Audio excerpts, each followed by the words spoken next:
What if I told you that one of the most lethal soldiers in American history didn't come from a military academy, but from a dirt-poor cotton field in Texas? In the heart of rural Texas, a boy named Audie Murphy was born on June 20th, 1925. Raised during the Great Depression, he knew hunger, hardship, and heartbreak early. His father abandoned the family, and his mother died when he was just a teen. Left to care for his younger siblings, he dropped out of school in 5th grade and found work wherever he could, picking cotton, chopping wood, and hunting rabbits with a borrowed rifle. Though small in stature and quiet in voice, the hardships shaped him. Audie didn't know it then, but life was preparing him for war. Behind his piercing blue eyes lay resilience, instinct, and a sense of duty that would one day capture the admiration of a nation. The boy who once walked barefoot to school would soon march into battlefields that would echo with his name. When World War II broke out, young men all across America rushed to enlist. Audie Murphy, barely 17 and undersized, was among them. Driven by duty and desperate to support his siblings, he forged his birth certificate to join the military. Rejected by the Marines and Navy for his weight and height, he was finally accepted by the Army in 1942. His journey began with basic training in Texas, followed by deployment to North Africa and then Europe. Murphy was quiet and unassuming, but fellow soldiers quickly noticed his steady aim and fearless demeanor. He learned to survive, to lead, and to fight with purpose. As he boarded a ship to cross the Atlantic, he carried not only a rifle but the weight of expectations from home. He didn't dream of medals, he simply wanted to prove himself. Little did he know that war would carve him into one of its most unforgettable warriors. Murphy's first combat experience came in the brutal Italian campaign in 1943. The muddy hills, cold rain, and relentless German resistance offered no mercy. It was there he learned that war wasn't about glory, it was about grit, instinct, and survival. Under relentless artillery fire, he dragged wounded comrades to safety. He advanced when others retreated. He studied the enemy, memorized terrain, and became deadly efficient with his M1 carbine. Promotion came fast. Though barely out of his teens, he rose through the ranks as a natural leader. His unit began to rely on him, not just for courage, but for hope. By the time he left Italy, Murphy had been wounded, hardened, and forged into a soldier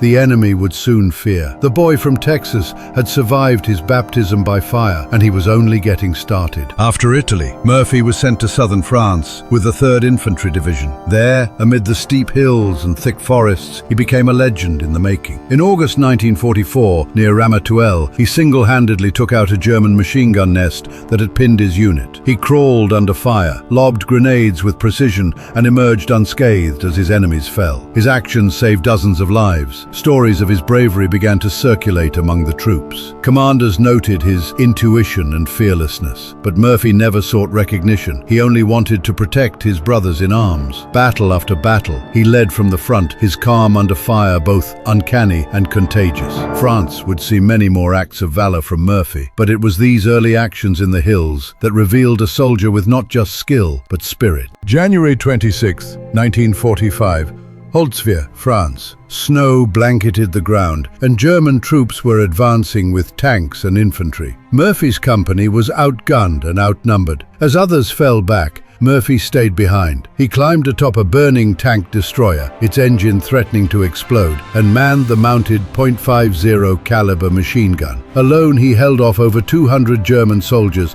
and 6 tanks for nearly an hour. Despite being wounded in the leg, he refused to retreat. He called in artillery strikes, directed his men, and poured fire into the enemy. When the ammunition ran out, he finally rejoined his unit, then led a counterattack that drove the Germans back. The battlefield was littered with enemy dead. It was one of the most heroic acts in American military history. That day, the underdog from Texas stood as a one-man army. That day, Audie Murphy became a living legend. For his heroic stand at Holtzwihr, Murphy received the United States' highest military decoration, the Medal of Honor. He was just 19, but that was only part of his incredible record. By war's end, Murphy had earned 33 medals and decorations, including the Distinguished Service Cross, 2 Silver Stars, and 3 Purple Hearts. He also received honors from France and Belgium. His courage was unparalleled. But what made him truly remarkable was his humility. He often said he didn't deserve the medals, that the real heroes were the ones who didn't come home. At ceremonies, he wore his uniform with quiet dignity. He didn't speak of glory or vengeance. He spoke of loss, duty, and sacrifice. His story became a symbol not only of American heroism, but of the burden carried by those who return from war, forever changed. When Audie returned home, he was hailed as a national hero. Life magazine featured him on the cover. Hollywood producers came calling. Despite battling nightmares and post-traumatic stress, Murphy stepped into the spotlight. He appeared in over 40 films, most notably To Hell and Back, based on his best-selling autobiography. Playing himself, he reenacted his war experiences on screen, something no other Medal of Honor recipient had done. His performance was raw, authentic, and haunting. Yet behind the fame, he remained grounded. He refused to glamorize war and turned down roles that did. On movie sets, he was courteous but distant. Fame never healed his scars, but it gave him a platform to speak for the countless veterans who felt forgotten. Audie Murphy, once a barefoot farm boy, had now become a reluctant celebrity, but never stopped being a soldier. Audie Murphy's battles didn't end in Europe. Back in America, he fought a different kind of war, a silent, invisible one. He suffered from what we now know as post-traumatic stress disorder. He endured nightmares, insomnia, and bouts of depression. In an era when mental health was stigmatized, he bravely spoke out about the struggles many veterans faced. He slept with a loaded pistol under his pillow and often retreated to solitude when flashbacks overwhelmed him. Yet he continued to advocate for soldiers, testified before Congress, and demanded better support for returning troops. His openness paved the way for others to seek help. Through it all, he remained a devoted father, a quiet patriot, and a man deeply scarred by the cost of heroism. Audie didn't just survive war. He carried it with him every day, and used his pain to protect others. On May 28, 1971, tragedy struck.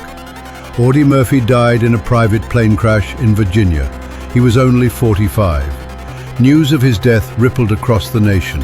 A state funeral followed, and he was buried with full honors at Arlington National Cemetery.